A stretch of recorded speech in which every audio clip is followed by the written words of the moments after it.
আমার বিয়ে হয়েছে আজ প্রায় 2 বছর হয়ে গেছে। বিয়ের দিন যেসব রিচুয়ালস গুলো আমায় দিয়ে করানো হচ্ছিল আমি তো খুব খুশি, খুব ভালো লাগছিল। আমি ভাবলাম ঠাকুর মশাই এত সুন্দর সংস্কৃতে মন্ত্র পড়ছে, পুরো জীবনের মঙ্গল কামনা করে দিচ্ছে, হেভি কিছু হবে আমার সাথে।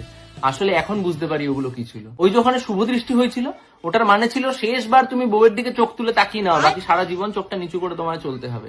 তারপরে যে মালা বদল হয়েছিল, ওটা অ্যাকচুয়ালি ছিল হচ্ছে বউ শেষবার আমাকে মালা পরিয়ে সম্মান দিয়েছে। তারপর থেকে আমার জীবনে কোনো সম্মানই নেই। আর এই যে কাল রাত্রি বাড়ি ফিরে তো আমি কি দুঃখ, বউটাকে নিয়ে এলাম, আমার থেকে আলাদা করে রেখে দিয়েছে। আসলে এখন বুঝি ওটা আমার শেষ সুখের রাত্রি ছিল। তারপর থেকে তো আমি বেঁচে নেই, আমি তো মৃত। আর সিঁদুর দানের সময় বউয়ের মুখের দিকে তাকাতে দেয় না কেন জানো? না দেখে কেন সিঁদুর পড়াতে হয়? কারণ নিজের ভুলটা নিজের চোখে দেখতে দেওয়া হয় না। নিজের চোখে না দেখে তুমি ভুল করেছো, এটা তোমার মেনে নিতে হবে। আর কি আছে, এই ভিডিওটা বেশি শেয়ার হতে হতে আমার বউয়ের কাছে পৌঁছে গেলে আমার বউ আমাকে মারবে, বকবে, আমি ভয় পেয়ে যাবো? অত ভীতু আমি না বাবা। আমি সোজা যাবো, হাত জোর করবো, ক্ষমা চেয়ে নেবো।